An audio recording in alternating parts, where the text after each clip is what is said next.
In the heat of battle, when professional soldiers miss their mark and lives hang in the balance, sometimes the most unlikely heroes emerge from the shadows. This is the extraordinary true story of a woman who picked up a rifle when trained Marines couldn't make the shot and changed the course of military history with deadly precision. Her hands had never held a sniper rifle before that day, yet she would go on to achieve what seemed impossible: 100 confirmed kills with single shots, each one delivered with the calm focus of someone born for this moment. But before she became a legend whispered about in military circles worldwide, she was just an ordinary person who answered when her country called. "Can I borrow your rifle?" What happened next would challenge everything the military thought they knew about natural-born marksmen and rewrite the rules of engagement forever. The morning sun cast long shadows across the dusty training ground where Maria Santos adjusted her worn work gloves and picked up another crate of ammunition. At 26 years old, she had spent the last 3 years working as a supply coordinator at the Marine base, a job that kept her close to the action without putting her directly in harm's way. Her colleagues knew her as the quiet woman who always arrived early, stayed late, and somehow managed to keep track of every piece of equipment that moved through the facility. They had no idea that in just 6 months, her name would be spoken with reverence in military circles around the world. Maria had grown up in a small farming town where hunting was as common as going to church on Sundays. Her father, Roberto, had taught her to shoot when she was 12 years old, starting with tin cans in the backyard and gradually moving to more challenging targets. She had a natural steadiness that impressed him, but in their traditional household, shooting was seen as a practical skill rather than anything special. When the local conflicts began escalating and the military started recruiting heavily in their region, Maria had volunteered not for combat, but for support services. She wanted to serve her country, but she also knew that her family needed the steady paycheck that came with military employment. The base where she worked was strategically positioned in the mountains, overlooking several key valleys that had become hotly contested territories. The elevation gave them excellent visibility, but it also made them a target. Marine snipers were stationed there specifically because of the tactical advantage the position provided. These were elite soldiers, men who had trained for years to master the art of precision shooting. They were confident, skilled, and absolutely certain that they were the best marksmen in the region. Lieutenant Colonel James Patterson ran the sniper program with military precision and unwavering standards. He had served multiple tours in various conflict zones and had personally trained dozens of successful snipers. Patterson believed deeply in the traditional military approach to marksmanship: intensive training, endless repetition, and gradual skill building over months or years. His snipers were required to demonstrate consistent accuracy at various distances, master different weather conditions, and maintain their skills through daily practice. They were professionals in every sense of the word, and they took pride in their elite status. The sniper team at the base consisted of 8 Marines, each with different specializations and strengths. There was Sergeant Michael Torres, who excelled at long-range shots in windy conditions. Corporal David Kim was known for his ability to make difficult shots in low-light situations. Staff Sergeant Robert Johnson had the most experience with moving targets. Each of these men had completed advanced sniper school and had multiple confirmed kills from previous deployments. They formed a tight-knit group that worked together seamlessly, supporting each other and sharing knowledge freely. Maria watched these Marines with quiet respect as she went about her daily duties. She delivered their ammunition, maintained their equipment logs, and occasionally brought them food during long training sessions. They were polite to her, but clearly saw her as part of the support staff rather than someone who could contribute to their mission. This didn't bother Maria. She understood the military hierarchy and was content with her role. She found satisfaction in ensuring that these skilled soldiers had everything they needed to do their jobs effectively. The surrounding terrain made their location both valuable and vulnerable. The base sat on a ridge that provided commanding views of 3 separate valleys, each of which contained important supply routes used by enemy forces. The elevation advantage meant that shots could be taken at distances exceeding 1 kilometer, well within the capabilities of the Marine sniper team. However, the same elevation that gave them this advantage also made them visible to enemy observers, who quickly learned to respect and fear the accuracy of the American marksman. Regional conflicts had been building for months, with various factions competing for control of territory and resources. The situation was complex, involving not just military forces but also civilian populations caught in the crossfire. Intelligence reports indicated that enemy snipers were also operating in the area, though they had not yet posed a significant threat to the base. The Marine Command was confident that their superior training and equipment gave them a decisive advantage in any sniper engagement. Maria's daily routine rarely varied. She arrived at the base before dawn, checked inventory reports, and began organizing the day's supply distributions. Ammunition had to be counted, weapons needed cleaning and maintenance, and communication equipment required regular testing. She worked efficiently and methodically, taking pride in her attention to detail. The Marines had come to rely on her organizational skills, knowing that when Maria was responsible for something, it would be done correctly. During her break times, Maria sometimes found herself watching the snipers during their training exercises. She was fascinated by the level of concentration they brought to their work, the way they controlled their breathing and calculated for wind speed and distance. She had learned enough from her father's hunting lessons to understand the basics of what they were doing, but she had never imagined applying those skills in a military context. Her own shooting experience felt primitive compared to the sophisticated techniques these professionals employed. The base commander, Colonel Sarah Williams, ran a tight operation but maintained good relationships with all personnel. She had noticed Maria's reliability and had several times praised her work ethic in front of other staff members. Colonel Williams believed strongly in recognizing talent wherever it appeared and had a reputation for giving opportunities to people who showed potential. However, like everyone else, she saw Maria as valuable support personnel rather than someone with potential for combat roles. Tensions in the region continued to escalate as autumn approached. Intelligence reports indicated increased enemy activity in all three valleys that the base overlooked.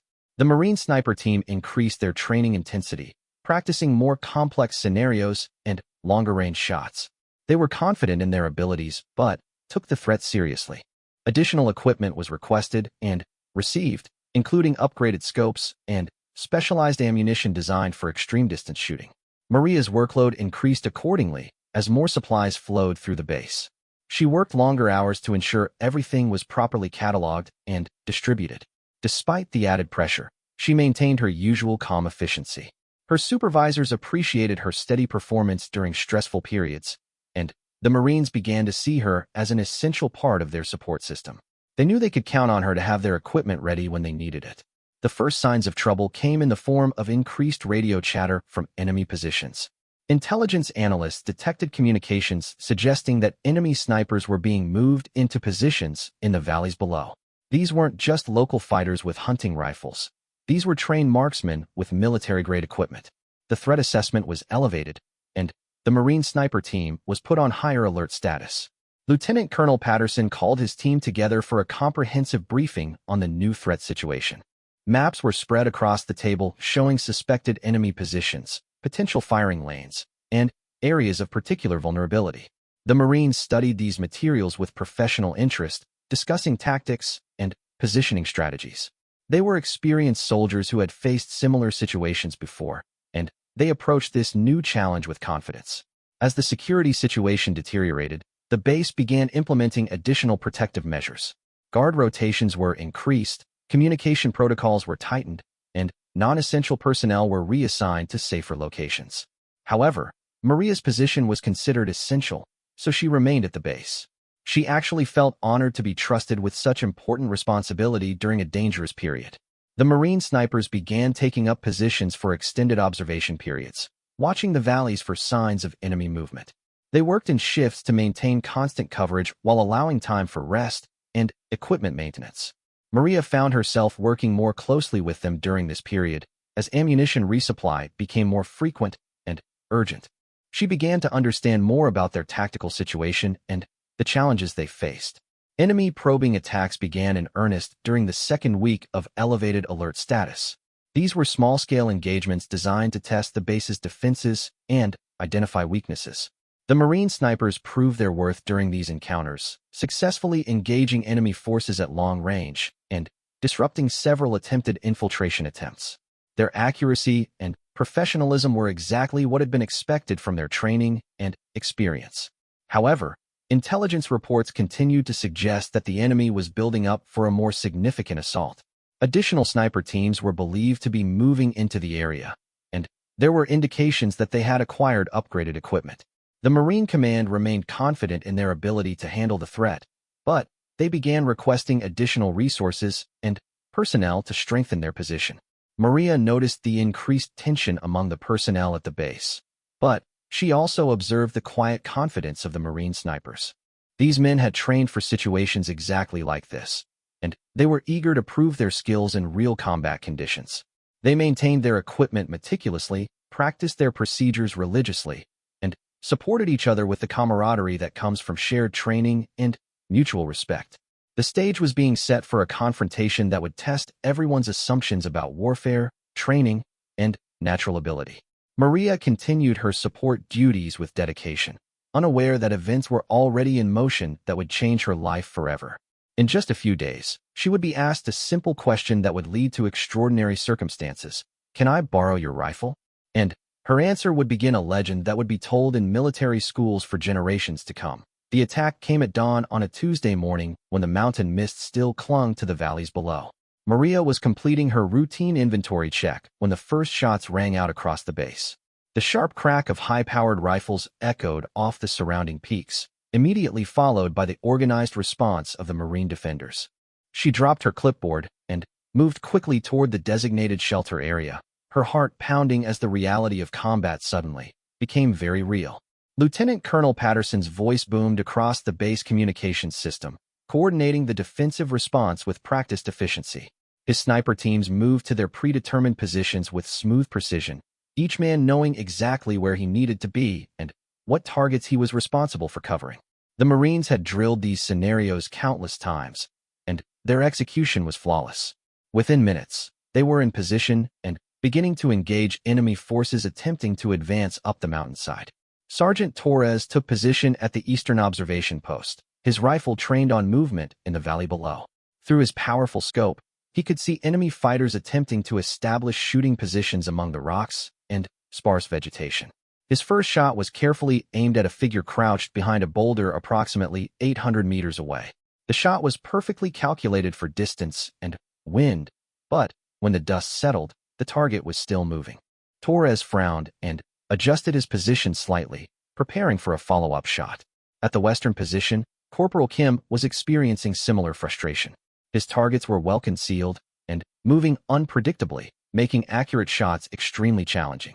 He had identified at least 3 enemy snipers in his sector, but each time he lined up a shot, something went wrong. The wind seemed to be shifting constantly, affecting his calculations.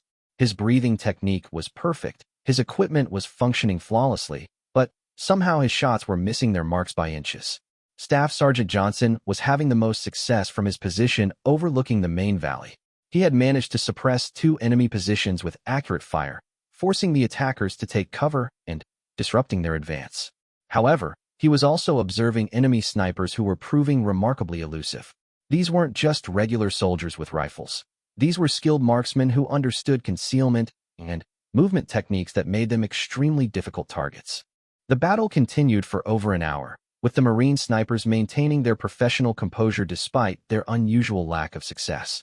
Patterson moved between positions, offering tactical advice and encouragement. He had seen difficult shooting conditions before, and he knew that sometimes even the best marksmen faced challenges that tested their abilities. However, as the engagement wore on, he began to feel a growing concern about the effectiveness of his team's response. Maria found herself assigned to ammunition resupply duty during the battle, moving carefully between the sniper positions to ensure the Marines had everything they needed. She wore body armor and stayed low, following the routes that had been designated as safest during combat situations. As she moved from position to position, she couldn't help but overhear the frustrated comments from the snipers about their unusual difficulty in hitting targets. The enemy forces were demonstrating tactics that surprised the Marine Command. They moved in small groups, used excellent camouflage, and seemed to understand exactly how to exploit the terrain to minimize their exposure to sniper fire. Intelligence had underestimated their skill level and preparation. These weren't hastily organized insurgents. These were well-trained fighters who had studied the Marine positions and developed specific countermeasures. By mid-morning, the situation had reached a critical point. The enemy had managed to establish several forward positions that threatened the base's defensive perimeter. The The Marine snipers had expended significant amounts of ammunition without achieving the decisive results that their training and reputation had led everyone to expect. Patterson called for artillery support, but the enemy positions were too close to civilian areas to risk collateral damage. Colonel Williams convened an emergency tactical meeting in the command bunker. Maps covered the table, marked with red indicators showing confirmed enemy positions, and blue markers indicating areas where the Marine snipers had been unable to achieve effective suppression. The intelligence officer briefed everyone on the updated threat assessment, which painted a much more serious picture than anyone had anticipated. The enemy snipers were proving to be exceptionally skilled adversaries. They had positioned themselves in locations that maximized their concealment while providing excellent fields of fire toward the base. More concerning, they seemed to understand the Marine sniper capabilities and were deliberately exploiting weaknesses in the defensive plan. Several shots had come uncomfortably close to Marine positions, indicating that the enemy marksmen were both accurate and bold. Patterson was forced to acknowledge that his team was facing challenges beyond their normal training parameters. The environmental conditions were more difficult than expected, with shifting winds and variable lighting that affected scope effectiveness. Additionally, the enemy's camouflage and movement techniques were creating targeting problems that required different approaches than standard sniper doctrine recommended. Maria listened to these discussions while organizing the ammunition supplies that would be needed for continued operations. She understood enough about shooting to recognize that the Marines were dealing with genuinely difficult conditions. However, she also noticed details that seemed to escape the attention of the military professionals. Having grown up hunting in similar terrain, she had developed an intuitive understanding of how wind patterns worked in mountain valleys and how lighting conditions affected visibility at different times of day. The afternoon brought renewed enemy activity, with additional sniper teams apparently moving into position. The Marine response was immediate and professional, but the results continued to be disappointing. Shots that should have been routine hits were missing by margins that defied explanation. Equipment was checked and rechecked, but everything was functioning normally. The Marines were beginning to face the psychological pressure of repeated failures despite their best efforts. Sergeant Torres reported that he had identified a particularly problematic enemy sniper who was operating from a position that commanded excellent views of the base's main approaches.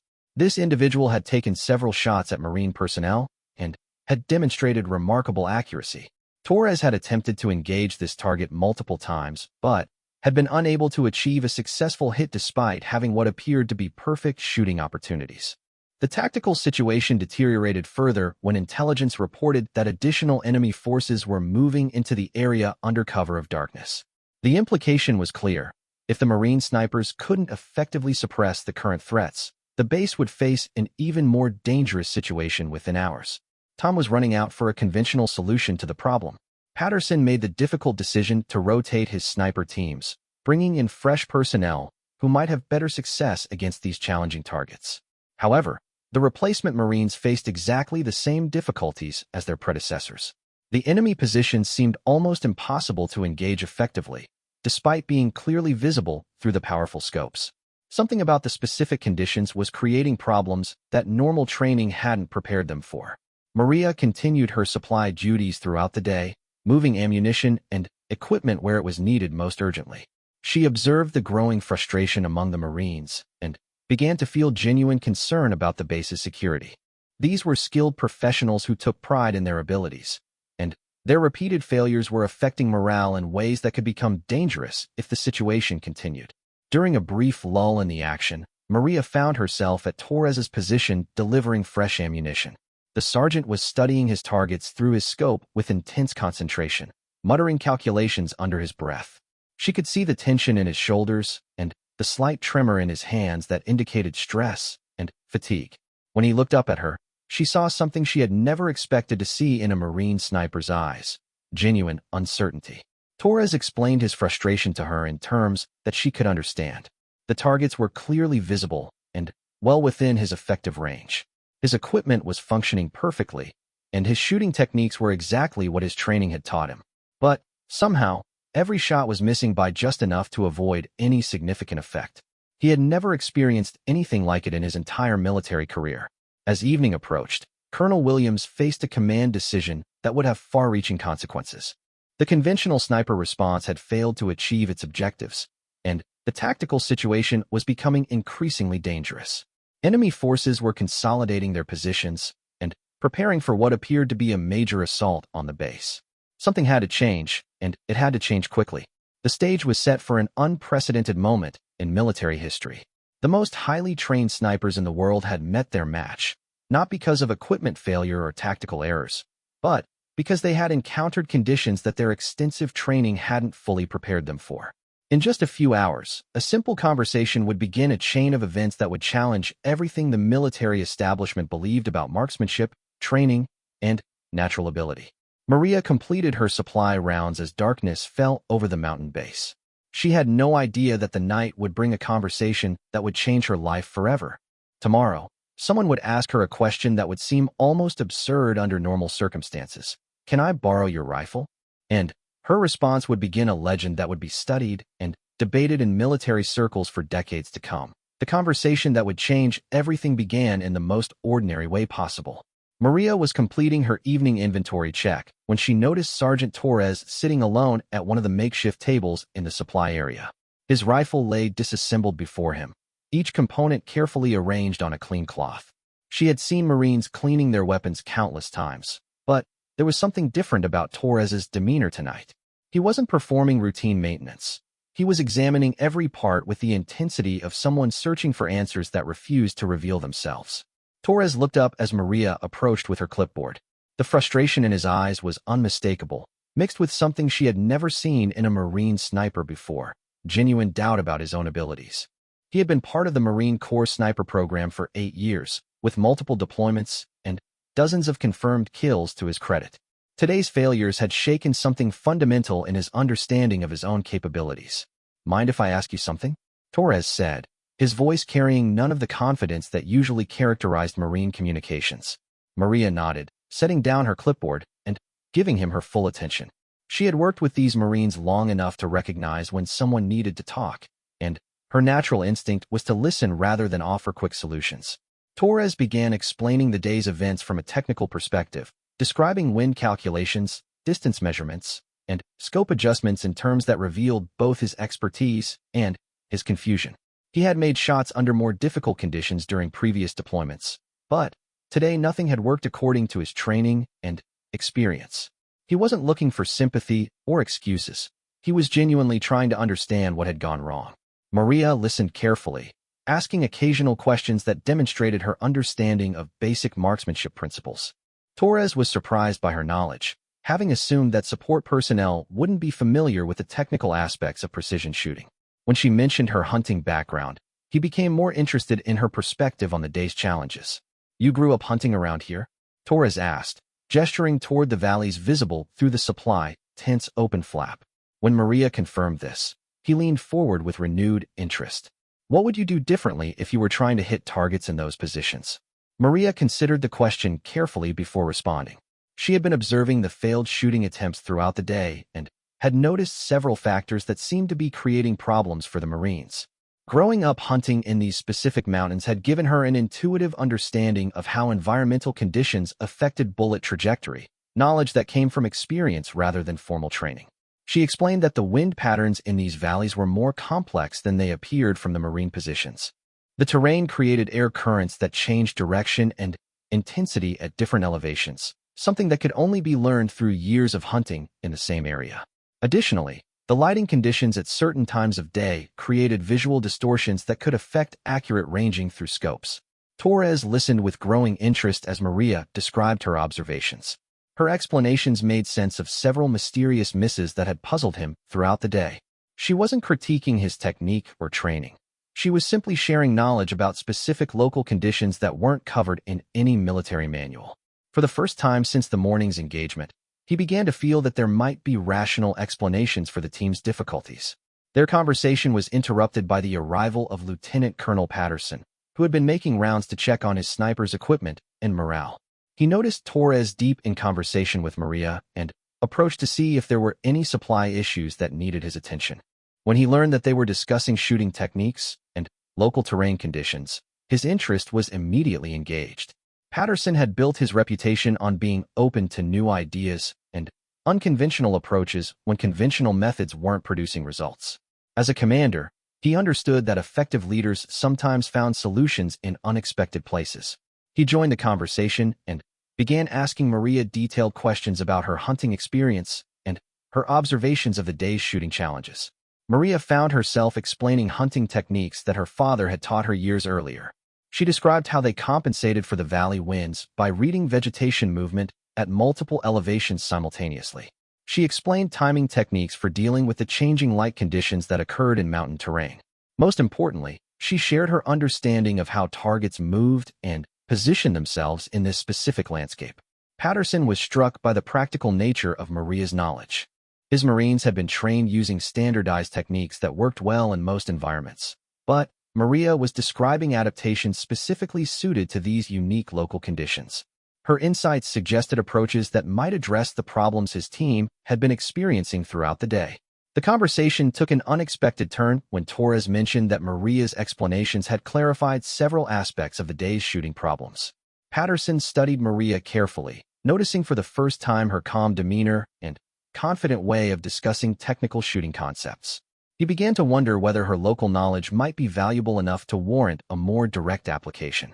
"Have you ever shot at these kinds of distances?" Patterson asked, his tone shifting from casual interest to professional evaluation. Maria admitted that her hunting experience had been limited to much shorter ranges, typically no more than 300 meters. However, she emphasized that the principles her father had taught her were scalable and that she understood the theoretical aspects of long-range shooting. Patterson found himself considering an idea that would have seemed impossible just hours earlier. His trained snipers were struggling with conditions that Maria seemed to understand intuitively. While her practical experience was limited, her knowledge of local environmental factors was clearly superior to anything in his team's training. He began to wonder whether combining her environmental expertise with proper equipment might produce better results than conventional approaches were achieving. Torres sensed the direction of the conversation and realized that his commander was seriously considering something highly unconventional. As a professional soldier, he should have been concerned about the implications of involving support personnel in combat operations. However, his frustration with the day's failures was strong enough that he found himself supporting the idea of exploring alternative approaches. The three of them spent the next hour discussing the tactical situation and the specific challenges that had defeated conventional sniper techniques. Maria's contributions to this discussion revealed a depth of understanding that impressed both Marines. She wasn't just offering general observations, she was providing specific, actionable insights about how to approach the targets that had proven impossible to hit using standard methods. Colonel Williams arrived at the supply area during this discussion, initially concerned about finding her senior sniper commander engaged in what appeared to be a lengthy conversation with support personnel. However, when Patterson briefed her on the nature of their discussion and Maria's contributions, she became interested in the tactical implications. Williams had built her career on being willing to consider unconventional solutions when conventional approaches weren't working. The conversation that followed would later be described in military histories as one of the most significant tactical discussions of the entire conflict. For people with very different backgrounds and perspectives came together to analyze a problem that had defeated traditional solutions. Maria's local knowledge, Torres's technical expertise, Patterson's tactical experience, and Williams's strategic thinking combined to create new approaches to the challenges they faced. Williams asked direct questions about Maria's shooting ability and her confidence in applying her environmental knowledge to longer-range targets. Maria was honest about the limitations of her experience while expressing confidence in her understanding of the local conditions that had been causing problems for the Marines. She emphasized that she wasn't claiming to be a better shooter than the trained snipers, only that she might be able to compensate for environmental factors they weren't familiar with. The discussion reached a crucial moment when Patterson asked the question that would change everything. Would you be willing to try a shot at one of the targets we haven't been able to hit? The question was asked with complete seriousness, despite its unprecedented nature. Patterson was a professional who valued results over convention, and he was willing to explore any option that might improve their tactical situation. Maria considered the question carefully before responding. She understood the seriousness of what was being asked and the potential consequences if she failed. However, she also felt a strong sense of duty to help if her knowledge could make a difference. After a long pause, she agreed to attempt what Patterson was suggesting, with the understanding that it would be treated as an experimental approach rather than a replacement for proper training. The final element of this extraordinary conversation came when Torres made an offer that surprised everyone, including himself. Looking directly at Maria, he asked the question that would become famous in military circles. "Me prestas tu rifle? Can I borrow your rifle?" The reversal implicit in this question captured the unprecedented nature of what was being proposed. A highly trained Marine sniper was asking to borrow equipment from a supply coordinator so that she could attempt shots that he had been unable to make. Williams, as the commanding officer, had to make a decision that went against every conventional military protocol. She was being asked to authorize support personnel to engage in combat operations using techniques that weren't part of any official training program. However, the tactical situation was desperate enough that she was willing to authorize an experimental approach. Her decision would either result in a breakthrough that saved the base or become a cautionary tale about the dangers of abandoning proven procedures. The authorization was given with specific conditions and limitations. Maria would attempt a single shot under carefully controlled conditions, with Marines providing security and backup. If the attempt was successful, they would consider expanding the experiment. If it failed, they would return to conventional approaches and look for other solutions to their tactical problems. As the group broke up to prepare for this unprecedented experiment, none of them fully understood the historical significance of what had just been decided. They were simply responding to immediate tactical needs with the best resources available. However, their willingness to consider unconventional approaches was about to trigger a series of events that would challenge fundamental assumptions about military training, natural ability, and the relationship between formal education and practical effectiveness. The morning air was crisp and still as Maria approached Torres's sniper position, carrying his rifle with a respect that bordered on reverence. She had spent the night thinking about the physics of the shot she was about to attempt, mentally reviewing everything her father had taught her about reading wind and terrain. The weight of the military-grade rifle felt different from the hunting weapons she was accustomed to, but the fundamental principles remained the same. Patterson had assembled a small team to observe this unprecedented experiment. Besides Torres and Colonel Williams, there were two other Marine snipers who had been briefed on what was being attempted. They maintained professional composure, but their skepticism was obvious. These were men who had dedicated years of their lives to mastering their craft, and they found it difficult to believe that someone without formal training could succeed where they had failed. Maria spent several minutes familiarizing herself with Torres's equipment. The scope was far more sophisticated than anything she had used before, with multiple adjustment options and technical features that required explanation. However, the basic principles of aiming and trigger control were familiar to her. Torres patiently explained the scope's functions while Maria absorbed the information with focused concentration. The target they had selected was an enemy sniper position that had been particularly troublesome throughout the previous day's engagement. The distance was approximately 900 meters, well within the range that the Marines had been attempting unsuccessfully. The position was clearly visible through the scope, occupied by an enemy marksman who had demonstrated remarkable skill and boldness in engaging Marine positions. Maria settled into the shooting position with natural ease, her body finding the proper alignment without conscious thought. Her breathing steadied automatically as she brought the scope to her eye and began studying the target area. What she saw through the powerful magnification confirmed many of her theories about why the Marines had been struggling with these particular shots. The enemy position was located in an area where multiple wind patterns intersected, creating air movement that was both complex and constantly changing. Through the scope, Maria could see vegetation at different elevations responding to these varying air currents. Her hunting experience had taught her to read these visual cues instinctively, something that wasn't covered in formal sniper training but was essential for accurate shooting in mountain terrain. She took several minutes to study the wind patterns, watching how different plants and grass moved at various elevations between her position and the target. The Marines observed her technique with growing interest, recognizing that she was reading environmental conditions in ways they hadn't been taught to consider. Her approach was methodical but intuitive, based on practical experience rather than theoretical knowledge. Torres provided technical information about the rifle's characteristics and ammunition specifications, data that Maria incorporated into her mental calculations. However, her primary focus remained on understanding the environmental factors that had been causing the Marines' shots to miss their intended targets.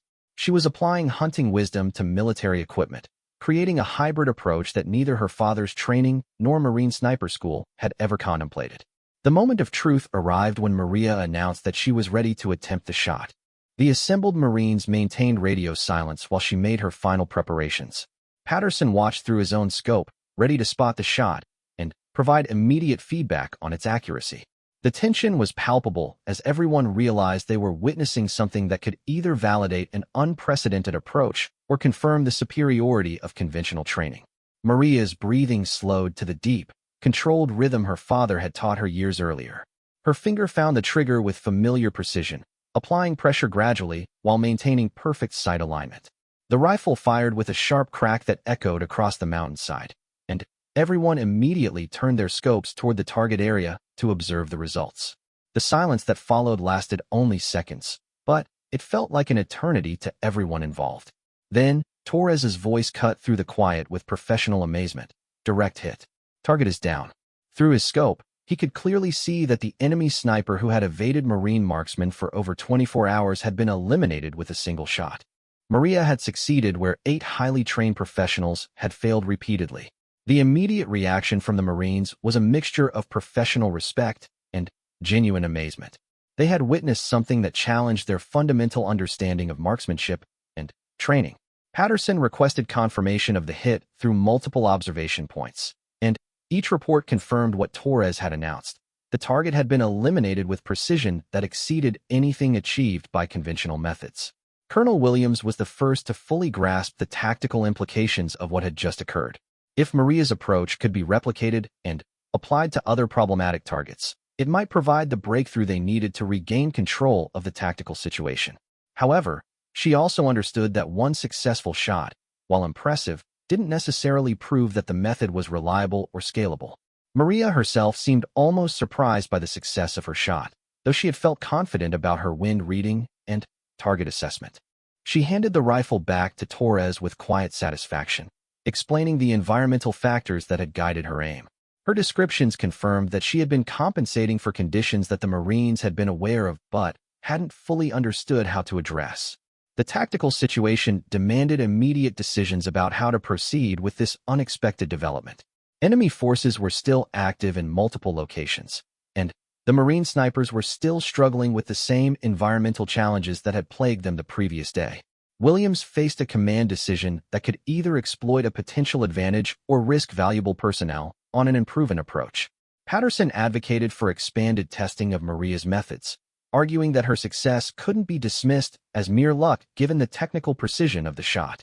He proposed that she be given opportunities to engage additional targets while Marine snipers observed and learned from her environmental reading techniques. The idea was to combine her local knowledge with their training to create more effective shooting solutions. The decision was made to proceed with carefully controlled additional attempts. Maria would be given opportunities to engage specific targets while Marines provided security and support. Each shot would be treated as a learning opportunity, with detailed observations of her techniques and decision-making processes. The goal was to understand her methods well enough to incorporate them into conventional training. The second target selected was an enemy observation post that had been directing artillery fire against the base. This position was at a greater distance, approximately 1,100 meters, and was partially concealed behind natural cover. Multiple Marine snipers had attempted to engage this target without success, making it an ideal test of whether Maria's initial success could be repeated under different conditions. Maria approached this second shot with increased confidence, having proven to herself that her hunting techniques could be successfully applied to military equipment and situations. She spent even more time studying the environmental conditions, noting that the wind patterns for this shot were significantly different from those affecting the first target. Her analysis would need to account for different terrain features and air movement characteristics. The preparation phase for the second shot took nearly 30 minutes, with Maria carefully observing vegetation movement and making mental calculations about wind speed and direction at various elevations. The Marines watched her technique with intense interest, beginning to understand the sophistication of her environmental reading methods. They realized that her approach involved skills that weren't taught in any formal sniper program. When Maria announced her readiness for the second shot, the assembled observers felt a different kind of tension than they had experienced during the first attempt. Success would suggest that her methods were genuinely effective rather than just lucky. Failure might indicate that the first hit had been an anomaly that couldn't be relied upon for tactical planning. The second shot was fired with the same controlled precision as the first, and the result was equally decisive. The enemy observation post was eliminated with a single round, fired at a distance that had defeated multiple attempts by conventionally trained snipers. Patterson's confirmation of the hit was delivered with professional admiration that reflected his growing understanding of what they were witnessing. Two successful shots at challenging targets represented more than just tactical victories. They indicated that Maria's approach had genuine merit that deserved serious consideration. Williams immediately authorized expanded operations using these new techniques, while simultaneously ordering detailed documentation of Maria's methods for potential incorporation into training programs. The psychological impact of these successes on the Marine snipers was complex and profound. Their professional pride was challenged by the effectiveness of methods they hadn't learned, but their tactical instincts recognized the value of techniques that could improve their combat effectiveness. They began asking detailed questions about Maria's environmental reading methods, approaching her knowledge with the respect typically reserved for senior instructors. Torres, in particular, became fascinated by the differences between formal training and practical experience. His conversations with Maria revealed gaps in military education that he had never recognized. He began to understand that effective marksmanship required not just technical precision, but also intuitive understanding of environmental factors that couldn't be easily taught through classroom instruction. As word of Maria's success spread through the base, reactions ranged from amazement to skepticism to professional curiosity. Support personnel were inspired by seeing one of their own succeed in a role traditionally reserved for elite specialists. Combat personnel were impressed by results, but concerned about implications for their own training and status. Command staff recognized potential advantages, but worried about precedents and protocols. The enemy forces, meanwhile, were experiencing the tactical impact of suddenly effective counter-sniper operations. Positions that had been considered relatively safe were now under accurate fire, forcing changes in their deployment and tactics. Intelligence reports indicated confusion and concern about the improved capability of the American marksmen, though they had no way of knowing about the unconventional methods being employed. By the end of the morning, Maria had attempted 4 shots and achieved 4 direct hits on targets that had previously been considered nearly impossible to engage effectively. Her success rate was unprecedented, even compared to the most skilled Marine snipers under ideal conditions. The tactical situation was beginning to shift in favor of the defending forces for the first time since the engagement had begun. The question facing the base command was no longer whether Maria's methods were effective, but rather how to maximize their tactical advantage while ensuring proper safety and support. They were dealing with an unprecedented situation that required innovative thinking about personnel deployment, training integration, and operational procedures.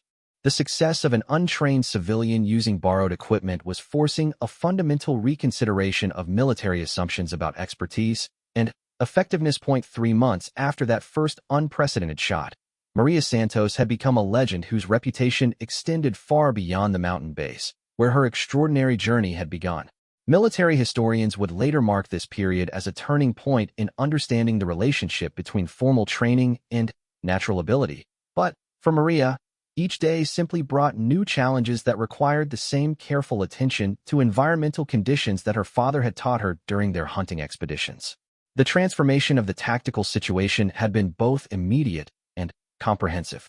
Within days of Maria's initial success, enemy forces had begun withdrawing from positions that had previously been considered secure. Intelligence reports indicated widespread confusion among opposing commanders who couldn't understand how their carefully planned sniper positions were being eliminated with such devastating effectiveness. The psychological impact of suddenly accurate counter-sniper fire had forced a complete reassessment of enemy tactical approaches.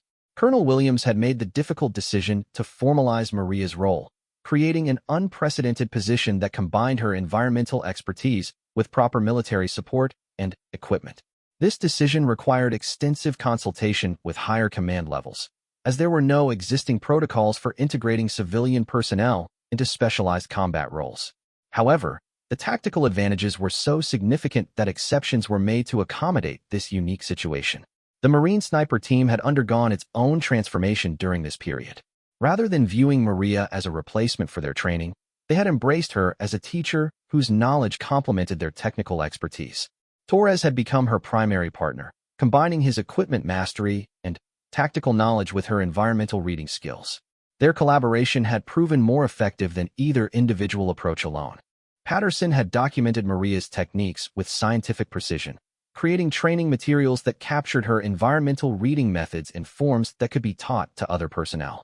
This process had revealed the sophisticated nature of her knowledge, demonstrating that what appeared to be intuitive shooting was actually based on complex understanding of meteorological and terrain factors that traditional training had overlooked. The 100 confirmed kills that would make Maria famous hadn't accumulated through dramatic single engagements, but rather through consistent success across dozens of tactical situations. Each shot had been carefully planned and executed, with Maria applying her environmental analysis to targets ranging from individual snipers to observation posts to communication equipment. Her success rate had remained virtually perfect, a statistical achievement that challenged every assumption about marksmanship and training.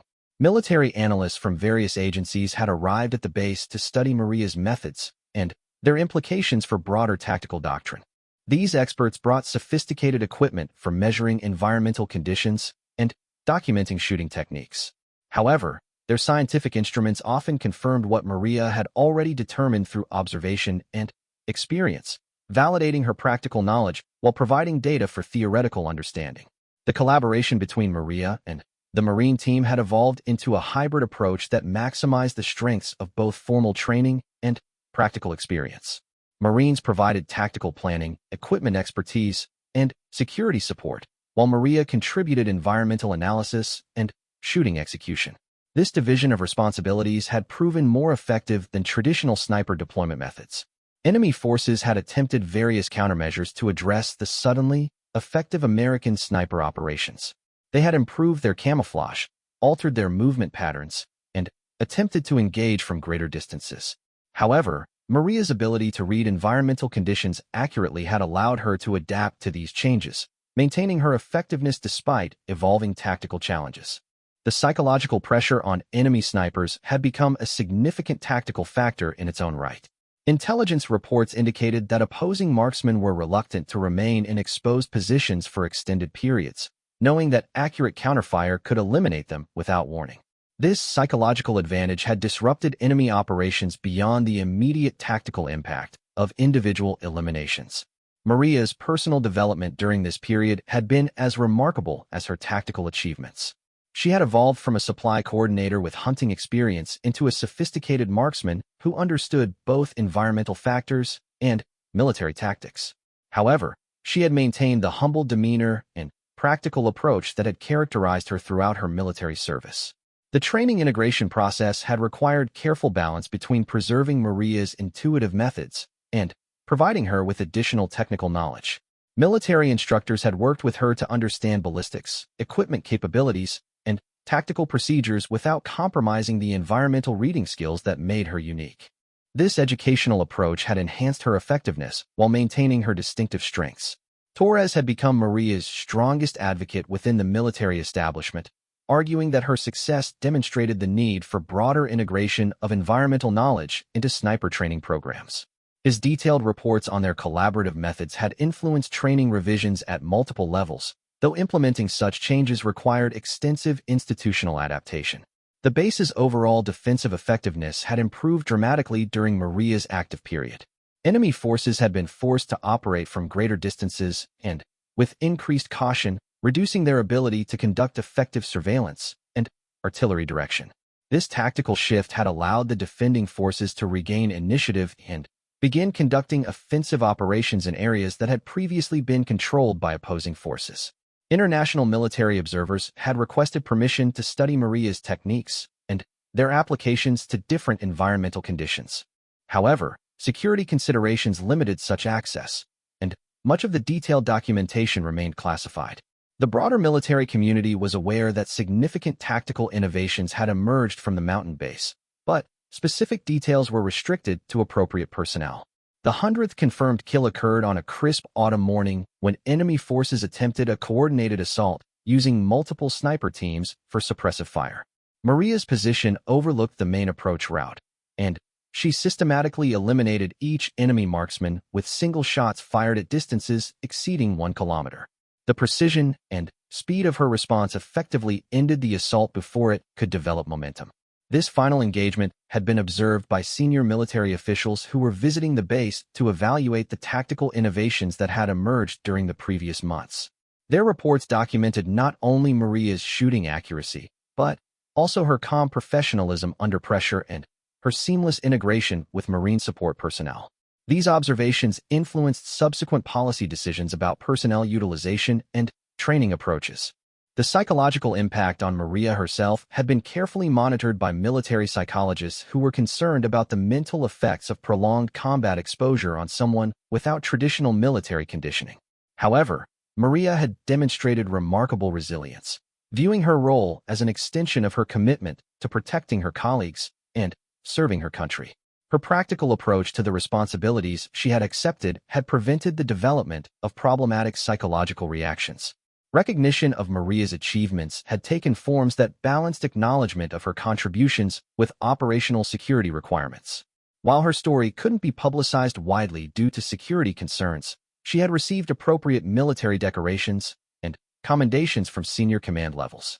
These recognitions validated her service while maintaining the confidentiality necessary for continued tactical effectiveness.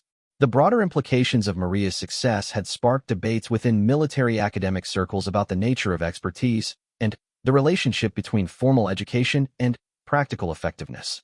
Her achievements had demonstrated that sophisticated military capabilities could emerge from unexpected sources when proper support and opportunity were provided. These discussions influenced educational approaches and recruitment strategies throughout the military establishment. Enemy forces eventually concluded that continued operations in the area were unsustainable given the effective counter-sniper capabilities they faced. Intelligence reports indicated strategic withdrawals from multiple positions and the abandonment of planned operations that would have required exposure to sniper fire. The tactical situation that had threatened the mountain base had been completely reversed through the application of unconventional methods and exceptional individual performance. The legacy of Maria's 100 confirmed kills extended beyond immediate tactical victories to influence fundamental thinking about military training and capability development. Her story became a case study in recognizing and developing natural talents that might not fit traditional patterns.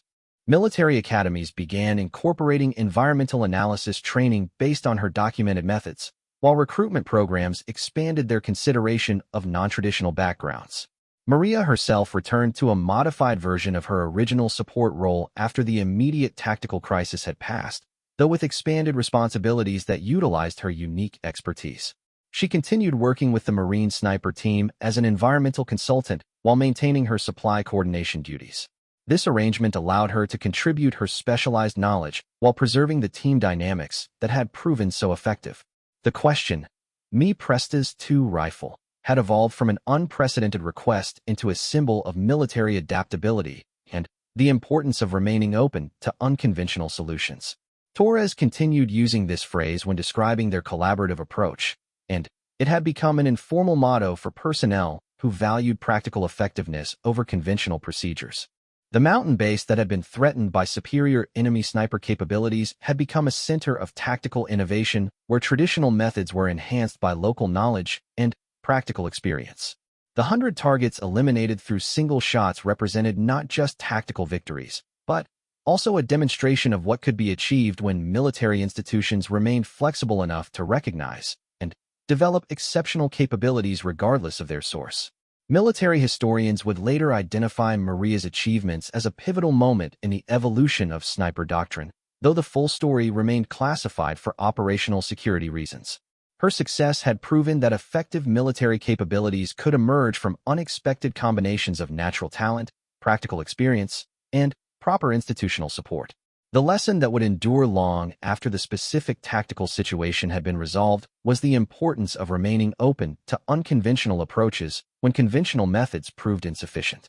The legend of the woman who borrowed a rifle and achieved what trained professionals could not had spread throughout the military community, inspiring countless discussions about training, talent development, and the nature of expertise. While security requirements prevented widespread publicity, Her story continued to influence military education and tactical development for generations of personnel who understood that sometimes the most effective solutions came from the most unexpected sources.